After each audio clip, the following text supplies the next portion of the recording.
우리는 살아가면서 가장 경계해야 할 것이 있다면 무엇이겠습니까? 내가 가장 경계해야 될 것이 바로 우리 안에 있는 욕심이지 않을까 싶습니다. 욕심은 늘 우리에게 노골적으로 직진하여서 다가옵니다. 처음에는 아주 그럴듯한 얼굴로 찾아와서 피로처럼 보이게 하고 목표처럼 보이게 하며 때로는 성장과 열정이라는 이름으로 우리를 아주 교묘하게 설득합니다. 그래서 우리는 나의 욕심을 나의 문제라고 느끼기보다 오히려 나에게 있어야 할 필요한 그런 마음처럼 받아들이며 욕심을 내며 살아가고 있지 않는가? 사람들은 흔히 이렇게 말합니다. 욕심을 내면서 이 정도면 충분하겠지. 그런데 막상 그 목표점에 도달하면 마음 한쪽에서 또 다른 소리가 들려옵니다. 야, 조금만 더 있으면 좋겠는데. 여러분, 우리는 부족해서 욕심을 내는 것 같지만 사실은 채워졌기 때문에 욕심을 내는 것입니다. 처음에는 필요였던 것이 곧 기준이 되고 그 기준은 권리가 되며 그 권리는 다른 사람과의 비교로 이어집니다. 비교는 불안을 낳고 불안은 다시 더 큰 욕심을 만들어냅니다. 그렇게 욕심은 늘 다음 단계를 제시합니다. 지금보다 조금 더, 어제보다 조금 더 많이. 그런데 이상하게도 그 다음 단계에 도착해도 마음은 좀처럼 멈출 생각이 없습니다. 왜 그렇습니까? 욕심은 단순히 많이 가지려는 마음이 아니라 의미를 붙들지 못한 존재의 갈증이기 때문입니다. 우리 사람은 소유로 살아갈 수는 있어도 소유로 만족할 수는 없습니다. 그래서 욕심은 채울수록 커지고 가질수록 더 부족해지는 역설 속에서 우리를 계속 더 많이 그런 욕심 속에 우리를 밀어넣습니다. 채운 것으로는 내 존재를 지탱할 수 없다는 사실을 마음이 이미 알고 있기 때문에 욕심은 계속 커질 수밖에 없다는 것입니다. 결국 욕심은 더 가지려는 싸움이 아니라 나는 누구인가라는 질문에 대한 잘못된 생각에서 흘러나오는 것임을 우리는 알아야 합니다. 나는 누구인가라는 질문이 해결되지 않는 한 욕심은 채우면 채울수록 더 커질 수밖에 없다라는 것입니다. 태초에 인간은 결핍을 안고 창조되지 않았습니다. 부족해서 채워야 할 존재가 아니라 이미 충분한 의미와 관계 안에 놓인 그런 거룩한 존재였습니다. 인간의 삶은 더 얻기 위한 투쟁이 아니라 주어진 자리에서 누리며 아주 행복하게 살아가는 것이었습니다. 그러나 타락은 아무것도 없어서가 아니라 이미 너무나 많이 가진 것으로는 만족할 수 없다는 마음, 신기하게도 그런 욕심에서 시작되었다는 것입니다. 여러분, 창세의 아담과 하와처럼 수많은 것들을 누리고 살아가는 자가 어디 있었겠습니까? 인간은 어느 순간 지금의 자리보다 더 나은 자리가 있을 것이라 생각했고 맡겨진 한계를 불편하게 여기기 시작했습니다. 내가 더 가지면 더 완전해질 것 같았고 더 알면 더 자유로워질 것 같은 그러한 마음. 그 선택은 성장이 아니라 방향의 이탈이었습니다. 욕심은 단순한 선택이 아니라 생명의 질서를 흔드는 결정이었기 때문입니다. 그 결과 인간은 생명과 연결된 자리에서 벗어나게 되었고 만족 대신 끝없는 갈증을 품게 되었고 영원한 생명을 누리던 존재는 그 욕심 때문에 이제 죽을 수밖에 없는 존재가 되어 지금껏 우리는 이렇게 살아가고 있는 것입니다. 오늘도 멈추지 않는 우리의 욕심은 단순한 성격의 문제가 아니라 태초에 잃어버린 생명과 의미를 다시 찾으려는 몸부림일지도 모릅니다. 그래서 욕심은 채울수록 커지고 인간은 그 갈증 속에서 계속 헤매게 됩니다. 오늘 우리 인간이 부리는 그 욕심이 해결되는 귀한 역사가 일어나 욕심 속에 파묻혀 살아가는 죄악된 모습이 아니라 멋진 하나님의 자녀가 되는 축복이 여러분 모두에게 임하기를 축원합니다. 오늘의 본문인 하박국 2장 5절은 한 개인의 도덕적 타락을 지적하는 말씀이 아니라 한 시대를 지배하던 힘의 논리와 그 안에 숨은 인간 욕심의 본질을 드러내는 말씀입니다. 하박국이 활동하던 시대는 강대국 바벨론이 급속도로 세력을 확장하던 시기였습니다. 힘이 곧 정의였고 정복과 소유가 곧 성공처럼 여겨지던 그런 시대였습니다. 그러나 하나님은 그 화려한 제국의 유형을 보지 않으시고 그 안을 움직이고 있던 영적 상태, 곧 욕심에 사로잡힌 인간의 실체를 말씀으로 폭로하고 있습니다. 우리 오늘 본문 하박국 2장 5절 말씀 다시 한번 읽어볼까요? 한번 천천히 의미를 되새기며 한번 다시 읽겠습니다. 시작. 그는 술을 즐기며 거짓되고 교만하여 가만히 있지 아니하고 수월처럼 자기의 욕심을 넓히며 또 그는 사망 같아서 족한 줄을 모르고 자기에게로 여러 나라를 모으며 여러 백성을 모으나니. 아멘. 본문은 먼저 그는 술을 즐기며 거짓되고 라고 시작합니다. 여기서 술은 단순한 음주 문제를 넘어 자기 절제와 분별력을 잃은 상태를 상징합니다. 술에 취하면 판단력이 흐려지고 현실을 왜곡해서 보게 됩니다. 하나님 앞에서 자신을 돌아보지 못하고 자기 욕망에 취해 살아가는 인간의 그런 상태를 말하고 있습니다. 거짓되다는 말은 단순히 거짓말을 한다는 의미가 아니라 자기 자신을 속여 사는 존재라는 뜻입니다. 욕심에 취한 인간은 자신의 탐욕을 정당화하고 폭력을 성공으로, 지배를 질서로, 탐욕을 자기의 능력이라고 그런 거짓말을 자유롭게 하고 있습니다. 다시 말해 욕심에 사로잡힌 인간은 현실을 정확히 보지 못합니다. 자기 자신에 대해 거짓되고 상황에 대해 왜곡된 판단을 하게 되어 있습니다. 그 결과 어떻게 됩니까? 자연스럽게 교만해집니다.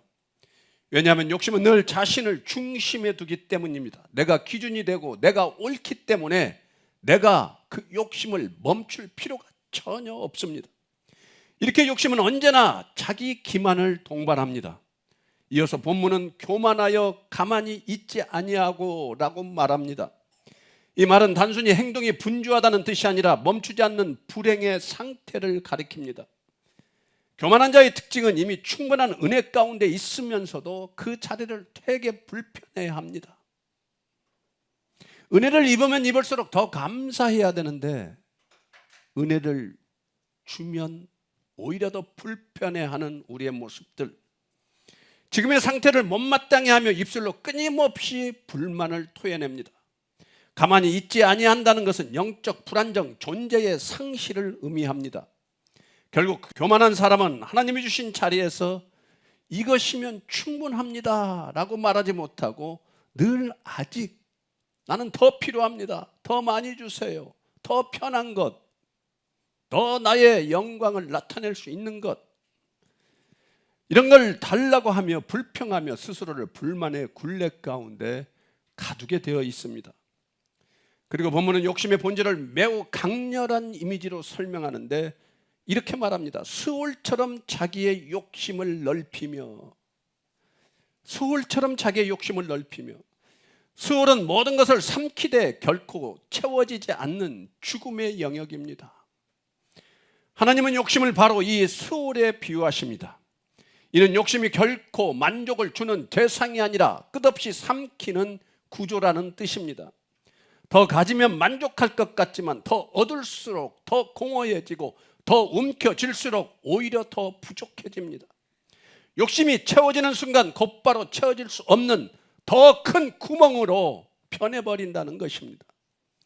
그래서 욕심은 한번 채워지면 끝나는 것이 아니라 채워질수록 더 크게 변질되어 간다는 것입니다. 처음에는 필요였던 것이 어느새 기준은 곧 권리가 되며 그 권리는 또 다른 욕심을 낳는 이런 악순환. 욕심은 이렇게 스스로를 확장하여 멈추지 않고 자라나게 되어 있습니다. 이어지는 본문은 욕심에 사로잡힌 자를 이렇게 묘사합니다. 그는 사망 같아서 족한 줄을 모르고. 여기서 하나님은 욕심을 생명이나 성장에 비유하지 않으시고 사망에 비유하십니다. 이것은 매우 의도적인 표현입니다. 사망의 가장 큰 특징은 끝이 없다는 것입니다. 사망은 이제 됐다라고 말하지 않습니다. 더 삼키고 더 집어삼키며 마침내 모든 것을 무너뜨릴 때까지 멈추지 않는 것이 죽음입니다. 하나님은 욕심을 바로 그 사망의 속성과 동일성상에 놓으셨습니다. 그래서 욕심은 본질적으로 채워질 수 없는 구조를 가지고 있습니다. 사람은 욕심이 충족되면 만족할 것이라고 생각하지만 욕심은 충족되는 바로 그 순간 더 커진다는 사실을 잊지 마십시오. 하나를 얻으면 둘을 원하고 둘을 가지면 셋이 부족해 보입니다. 이것이 욕심이 사망과 닮은 이유입니다. 족한 줄을 모른다는 말은 단순히 만족을 느끼지 못한다는 뜻이 아닙니다. 이 표현은 하나님을 기준으로 삼지 않기 때문에 무엇이 충분한지 판단할 능력 자체가 무너진 상태를 말하고 있습니다. 더 무서운 것은 욕심이 사망과 같다는 이 표현은 욕심에 지배된 삶은 아직 숨을 쉬고 있어도 영적으로는 이미 죽은 목숨이라는 것입니다. 결국 이 말씀을 이렇게 우리를 향해 묻습니다. 지금 너를 움직이게 만드는 그 힘은 하나님의 생명인가 아니면 욕심의 사망인가? 욕심은 생명을 약속하는 것처럼 다가오지만 실상은 우리의 생명을 완벽하게 갉아먹습니다. 그래서 하나님은 욕심을 사망 같다고 분명히 말씀하십니다. 마지막으로 본문은 이렇게 말합니다. 자기에게로 여러 나라를 모으며 여러 백성을 모으나니. 욕심은 결국 나의 모든 관계까지도 수단으로 만듭니다. 이렇게 욕심은 개인을 넘어 공동체와 역사까지 무너뜨리는 힘으로 작동합니다. 한 사람의 욕심은 가정, 교회 공동체, 사회 열방까지 다 자기의 욕심으로 파괴한다고 성경은 지금 이렇게 말하고 있습니다. 이 모든 구절을 통해 본문이 말하는 핵심은 분명합니다. 이 본문은 타락한 인간의 욕심이 어떤 방향으로 흘러가는지를 보여주는 보편적 영적 진단입니다. 욕심은 우리를 취하게 만들고, 욕심은 우리를 교만하게 만들고, 욕심은 우리를 멈추지 못하게 만들며, 욕심은 우리를 수월처럼 삼키고, 욕심은 결국 사망을 낳습니다. 그래서 이 본문은 자연스럽게 하바국 2장 4절과 강렬한 대비를 이룹니다. 우리 하바국 2장 4절 말씀 한번 읽어보겠습니다. 시작. 보라, 그의 마음은 교만하며 그 속에서 정직하지 못하나 의인은 그의 믿음으로 말미암아 살리라. 아멘. 욕심으로 사는 자는 끝없이 무너지고 믿음으로 사는 자만이 생명에 거합니다. 욕심은 더 살게 하는 것 같지만 실상은 우리를 사망으로 이끌고 간다는 것을 여러분 절대 잊어서는 안 됩니다. 그래서 하나님은 욕심으로 살지 말고 믿음으로 살라고 말씀하고 있습니다. 정말 중요한 사실은 욕심은 소유의 문제가 아니라 존재의 문제라는 것입니다. 무엇을 더 가져서 해결될 문제가 아니라는 것입니다. 무엇으로 살아가고 있는가? 이것이 우리의 욕심을 저지시킬 수 있다는 것입니다. 이 지점에서 우리는 자연스럽게 다음 질문 앞에 서게 될 수밖에 없습니다. 그렇다면 왜 우리는 욕심의 유혹에 흔들릴 수밖에 없는가? 성경은 그 이유를 환경이나 상황에 찾지 않고 인간의 내면에서 찾고 있습니다. 시편 36편 1, 2절은 이렇게 말합니다. 우리 다 함께 한번 읽어보겠습니다. 시작. 악인의 죄가 그의 마음속으로 이르기를 그의 눈에는 하나님을 두려워하는 빛이 없다 하니 그가 스스로 자랑하기를 자기의 죄악은 드러나지 아니하고 미워함을 받지도 아니하리라 하미로다. 아멘. 성경은 말합니다. 욕심의 유혹이 강한 이유는 세상이 너무 악해서가 아니라 하나님을 두려워하는 빛이 우리의 마음에서 사라졌기 때문이라고. 그 순간부터 사람은 무엇이 옳은가가 아니라 무엇이 유리한가, 나에게 무엇이 더 유리한가, 나는 무엇을 더 원하는가를 기준으로 살기 시작한다는 것입니다. 그래서 욕심은 밖에서 갑자기 덮쳐오는 적이 아니라 하나님을 기준으로 삼지 않은 마음에서 자라난 우리 내면의 목소리입니다. 그리고 그 내면이 치유되지 않는 한 우리의 욕심이 고쳐지겠습니까? 욕심은 계속해서 우리를 흔들 수밖에 없습니다. 바로 이 지점에서 우리는 그 욕심을 제거할 수 있는 그 무엇, 복음을 바라보지 않을 수밖에 없습니다. 2절은 그 결과를 분명히 말합니다. 인간은 어느 순간부터 스스로를 속이기 시작합니다. 이 정도는 괜찮다. 야, 그 정도 훔치는 건 괜찮아. 그 정도 거짓말은 괜찮아. 그 정도 욕심은 괜찮아. 너의 죄 아직 드러나지 않았어. 야, 그 정도 하는 게 미움받을 일이니 괜찮아. 계속 욕심은 괜찮아, 괜찮아. 우리를 위로하는 것처럼, 우리를 안심시키는 것처럼 그렇게 속상이며 자기의 죄를 죄로 여기지 않도록 아주 악하게 우리 영혼에 속삭게 됩니다. 그래서 욕심은 항상 정당화의 언어를 동반하고 있습니다. 욕심은 우리에게 노골적으로 이건 죄다라고 절대 말하지 않습니다.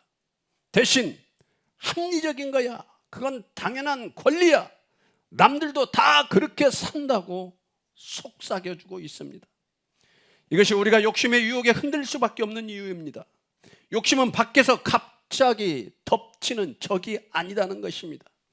하나님을 두려워한 빛이 사라진 마음에서 자라난 내면의 목소리이기 때문에 사람은 욕심 앞에서 자신이 죄를 짓고 있다는 사실조차 느끼지 못한 채 점점 더 깊이 끌려가게 된다는 것입니다. 오늘 설교에서 계속 말해온 것처럼 욕심은 우리를 분주하게 만들고 멈추지 못하게 만들며 마침내 사망을 향해 흐르게 합니다. 그리고 그 모든 출발점이 바로 이 말씀에 있습니다. 하나님을 두려워하는 빛이 사라진 마음, 그리고 스스로를 속이며 죄를 숨기는 내면, 이 내면이 치유되지 않는 한 욕심은 언제나 우리를 흔들 수밖에 없다는 이 진리를, 이 사실을 우리는 분명히 알아야 합니다. 그래서 이 본문은 자연스럽게 우리를 다음 단계로 이끕니다. 만약 인간의 마음이 이렇게 스스로를 속이고 욕심 유혹에 끌릴 수밖에 없다면 그 마음을 밝히고 드러내고 치유할 수 있는 길은 무엇인가? 이게 궁금하지 않습니까? 바로 그 지점에서 예수 그리스도께서 이 땅에 왜 오셔야 했는지, 그리고 왜 그분만이 욕심의 죄에서 우리를 건질 수 있는 분이신지 복음으로 선명하게 드러나 우리는 알 수 있습니다. 성경은 요한일서 3장 8절에서 예수님이 오신 이유를 분명하게 말씀하십니다. 우리 다 함께 요한일서 3장 8절 말씀 읽어보겠습니다. 시작. 죄를 짓는 자는 마귀에게 속하나니 마귀는 처음부터 범죄함이라. 하나님의 아들이 나타나신 것은 마귀의 일을 멸하려 하심이라. 아멘. 오늘 말씀은 죄를 짓는 자는 마귀에게 속하나니, 아담과 하와가 죄를 짓는 순간 하나님의 마음, 하나님의 영은 우리에게서 떠나고 마귀의 영이 우리를 지배했다고 나옵니다.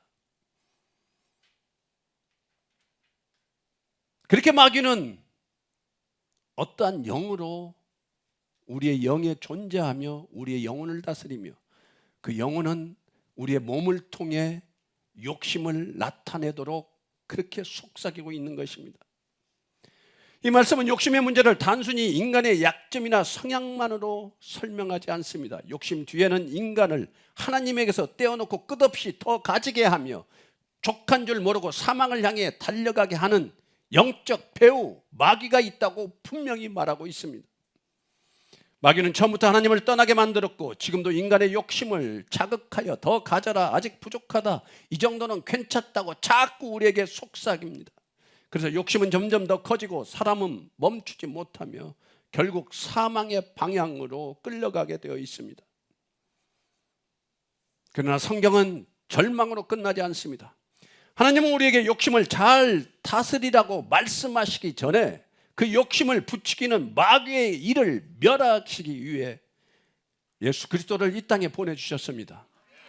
예수님은 우리에게 욕심내지 마라, 욕심을 경고하러 오신 분이 아니라 욕심을 조종하는 권세 자체를 무너뜨리러 오신 분이라는 것입니다. 십자가에서 예수님은 마귀가 우리를 고발하던 죄의 근거를 완벽하게 제거하셨습니다. 부활로 그 고발의 힘을 완전히 꺾으셨습니다. 그래서 이제 욕심은 여전히 우리를 유혹할 수는 있어도 우리를 지배할 권세는 잃어버렸습니다. 결국 우리의 욕심을 이길 힘은 우리의 결단이나 우리의 의지에서 나오지 않습니다. 우리의 욕심을 부추기며 사망으로 끌고 가는 마귀를 이기신 분은 오직 예수 그리스도 한 분뿐이기 때문에 예수 그리스도의 이름을 믿어 예수의 영이 마귀의 영을 쫓아낼 때에 우리는 욕심을 이길 수 있다는 것입니다. 그래서 복음은 우리에게 이렇게 말합니다. 욕심과 싸우려 하지 말고 욕심을 이기신 예수님께 나아가라. 마귀를 멸하신 그분 안에서만 우리의 배부를 줄 모르는 영혼은 참된 안식을 얻을 수 있다고 말하는 것입니다. 그렇다면 왜 예수 그리스도 안에 있으면 우리는 욕심의 죄에서 해방될 수 있는 것입니까? 성경은 이 질문에 대해 분명하게 말하고 있습니다. 로마서 6장 6절 말씀입니다. 우리 다 함께 한번 읽어보겠습니다. 시작. 우리가 알거니와 우리의 옛 사람이 예수와 함께 십자가에 못 박힌 것은 죄의 몸이 죽어 다시는 우리가 죄에게 종노릇하지 아니하려 함이니. 아멘. 이 말씀은 우리가 예수 그리스도 안에서 왜 욕심의 죄에서 벗어날 수 있는지를 분명히 보여줍니다. 예수님은 우리에게 욕심을 이겨보라고 요구하신 분이 아니라, 욕심은 단순한 습관이나 성격의 문제가 아니라 하나님 없이도 살 수 있다고 착각하게 만드는 죄의 권세 때문입니다. 그래서 인간은 스스로 결단해도 마음을 다 잡아도 욕심 앞에서는 반복해서 무너질 수밖에 없습니다. 그러나 성경은 말합니다. 욕심과 함께 살던 옛사람은 이미 예수님과 함께 십자가에 못 박혔다는 것입니다. 다시 말해 욕심은 더 이상 우리를 지배할 법적 근거를 가지고 있지 않습니다. 예수님은 십자가에서 우리의 욕심이 낳은 죄의 결과를 대신 짊어지셨고 부활을 통해 그 욕심의 그 죄의 권세를 뿌리채 뽑아 버리셨습니다. 그래서 예수 그리스도 안에 있다는 것은 욕심을 따라 살던 옛 질서에서 벗어나 새로운 생명의 질서 안으로 들어왔다는 뜻입니다. 여전히 유혹은 우리를 끊임없이 찾아와 우리에게 속삭이지만 이제 우리는 그 유혹에 끌려갈 수밖에 없는 존재가 아니라는 것입니다. 욕심이 우리를 움직이던 주인의 자리는 내려놓았고 그 자리에 그리스도의 생명과 은혜가 자리 잡아 있기 때문입니다. 결국 복음이 우리에게 주는 자유란 욕심이 완전히 사라졌다는 말이 아니라 욕심이 더 이상 우리의 주인이 아니라는 선언입니다. 예수 그리스도 안에 있는 우리는 넘어질 수는 있어도 다시 욕심의 종으로 묶이지는 않습니다. 이것이 십자가와 부활이 우리 삶에 가져온 결정적 변화이며 오늘 우리가 붙들어야 할 복음의 능력입니다. 존경하고 사랑하는 여러분, 우리를 지키시는 분은 우리 자신이 아니라 우리를 건지시는 예수 그리스도이심을 믿으시길 바랍니다. 그분의 능력이 욕심보다 크고 죄보다 강하며 우리를 붙드시는 은혜는 우리의 흔들림보다 더 강하다는 것을 믿으시길 바랍니다. 예수님은 포로된 마음을 자유롭게 하시고 죄의 흐름을 끊고 새로운 생명으로 살아갈 능력을 우리에게 주시며 넘어짐 속에서도 우리를 붙들어 주십니다. 욕심이란 하나님이 주신 자리보다 더 높아지려는 마음이며 하나님이 주신 것으로 만족하지 못하고 스스로 삶의 기준을 만들려는 내면에 기울어진 방향입니다. 욕심은 갑자기 생기는 충동이 아니라 우리 안에 어두움이 조용히 키워온 내면의 왜곡된 욕구입니다. 그래서 욕심은 외부의 유혹이 강해서 생기는 것이 아니라 이미 마음속에 자라난 결핍과 자기의 중심이 어느 날 행동으로 드러나는 과정이라는 것입니다. 따라서 욕심의 본질은 예수 없이 살려는 마음이고 욕심의 해결은 예수 안에서 새 마음을 받는 것입니다. 구원이란 자기 욕심에 이끌려 죄와 사망의 흐름 속에 흘러가던 인간을 예수 그리스도께서 건져내셔서 새 마음과 새 생명으로 다시 세우시는 하나님의 주권적 역사입니다. 결국 구원이란 예수 없이 살던 사람이 예수 안에서 새로 태어나는 것이며, 예수님의 십자가와 부활 때문에 죄의 종에서 하나님의 자녀로 완전히 신분이 바뀌는 영원한 변화를 의미합니다. 성도란 욕심의 유혹 앞에서 스스로를 지킬 수 없는 연약함을 인정하고 그 연약함을 붙드시는 예수 그리스도의 은혜로 살아가는 사람이 바로 성도입니다. 결국 성도란 욕심의 죄에서 나를 지키시는 예수 그리스도를 바라보며 오늘도 주님 저는 약하나 주님은 강하십니다라고 고백하며 복음으로 살아가는 사람이 예수 그리스도를 믿는 성도입니다. 사랑하는 여러분, 오늘의 말씀은 우리에게 한 가지 진실을 분명하게 보여줍니다. 우리는 약합니다. 우리는 욕심 앞에서 너무나 쉽게 흔들리고 유혹 앞에서 너무나 자주 무너질 수밖에 없습니다. 때로는 같은 죄를 반복하며 스스로에게 실망하기도 합니다. 그러나 성도의 삶은 넘어지지 않는 삶이 아니라 넘어질 때마다 예수님께 다시 돌아가는 삶입니다. 여러분, 죄가 반복되었다고 해서 절대 좌절하거나 절망하지 마십시오. 좌절은 변화의 길을 막아버리지만 회개는 은혜로 돌아가는 길을 다시 열어준다는 사실입니다. 오늘 우리에게 필요한 것은 자기 비난이 아닙니다. 우리에게 필요한 것은 예수님께 다시 나아가겠다는 결단입니다. 회개는 제가 바꾸어 보겠습니다 라는 이런 의지의 선언이 아닙니다. 주님, 저는 할 수 없습니다. 제 마음을 새롭게 하여 주시옵소서. 이렇게 고백하는 복음의 순종입니다. 존경하고 사랑하는 성도 여러분, 죄가 여러분의 마음을 짓누르고 유혹이 다시 여러분의 손을 잡으려 할 때 제발 두려워하지 마십시오. 제발 숨지 마십시오. 도망치지도 마시고 좌절과 두려움 속에 빠지지 마십시오. 회개는 실패자의 마지막 선택이 아니라 하나님이 주신 새 출발의 선물입니다. 오늘 이 말씀 앞에서 마음을 열고 주님께 돌아오시기를 바랍니다. 주님은 여전히 여러분을 부르고 있으며 주님의 사랑은 여러분의 넘어짐보다 깊으며 주님의 능력은 여러분의 죄보다 훨씬 더 강합니다. 지금 이 순간 예수님께 다시 돌아가 회개하시기를 바랍니다. 그리고 그 품에서 다시 새 출발하시기를 바랍니다. 존경하고 사랑하는 여러분, 오늘 우리는 욕심이라는 내면의 싸움이 얼마나 집요하고 깊은지 다시 한번 깨달았습니다. 그러나 동시에 그 욕심보다 크신 예수님의 은혜가 우리에게 이미 주어져 있음을 우리는 확인했습니다. 우리는 그 욕심의 유혹 앞에서 흔들릴 수 있고 넘어질 수도 있습니다. 그러나 예수님을 붙드는 자는 흔들려도 무너지지 않습니다. 왜냐하면 우리의 손이 약해도 우리를 붙드시는 주님의 손은 아주 강하기 때문입니다. 그러므로 사랑하는 성도 여러분, 이제 여러분의 마음을 주님께 드리시기를 바랍니다. 주님을 더 많이 구하십시오.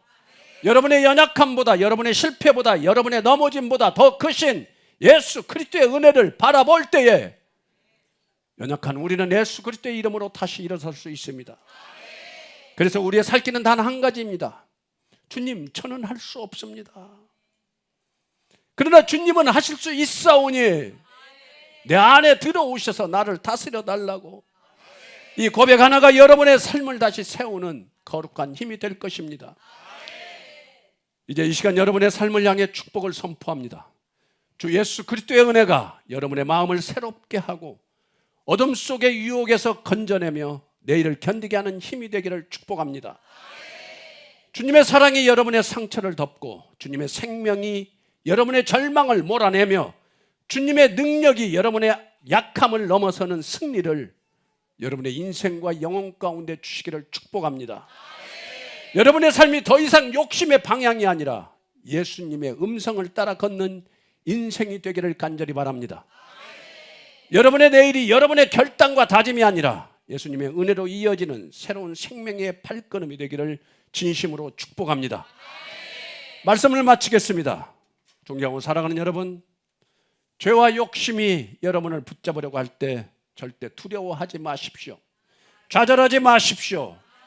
예수님은 여러분을 지옥에서 건져내기 위해 피를 흘리셨고 그 사랑은 지금도 여러분을 붙들고 있습니다.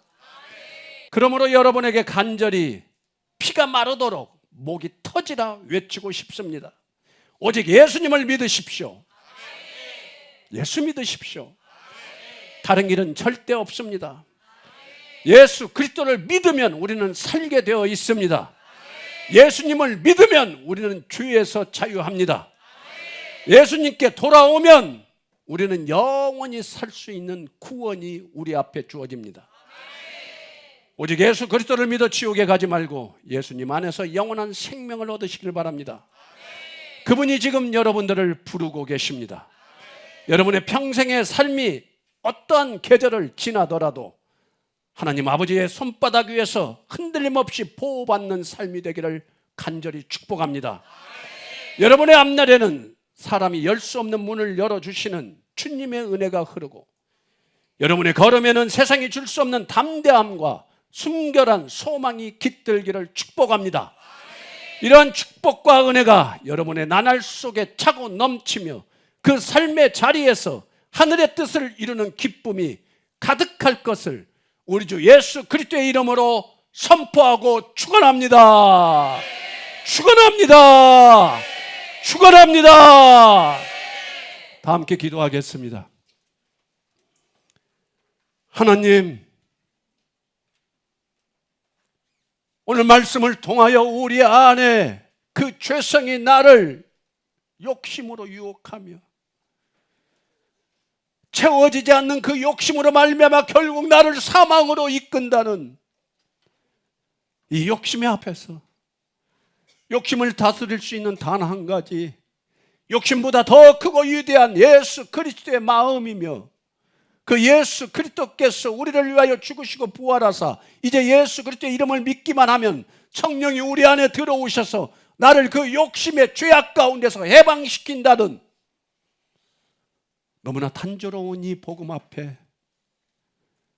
주님, 오늘 나는 무엇을 결단하며 무엇을 행하라고 있는지,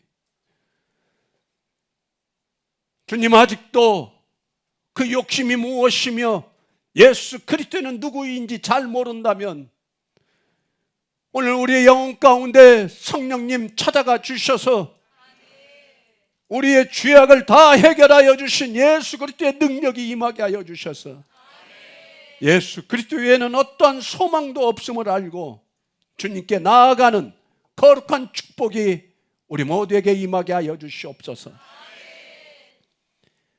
이제는 세상의 욕심의 유혹 가운데 빠져 살아가다가 영원히 지옥으로 갈 수밖에 없는 나의 영혼 가운데 찾아와 주셔서 예수 믿게 하여 주시고 나를 예수 그리스도의 이름으로 구원하기 위하여 이 땅에 나 대신 죽으러 오신 예수 그리스도의 은혜와 하나밖에 없는 독생자 예수 그리스도를 죽이면서까지 나를 사랑하신 하나님의 그 크신 사랑하심과 오늘도 영원히 나의 욕심에 관한에 파묻혀 영원히 죽음을 맞이할 수밖에 없는 나를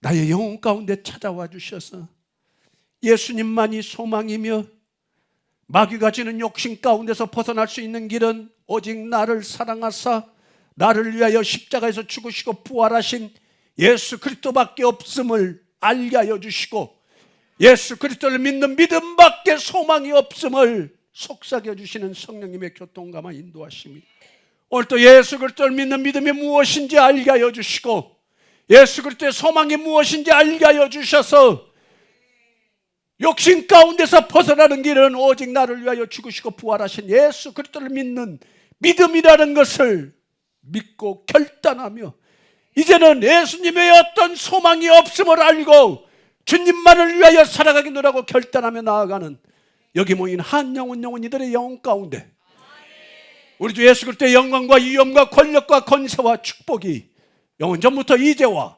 영원토록 함께 하실지어다. 아멘.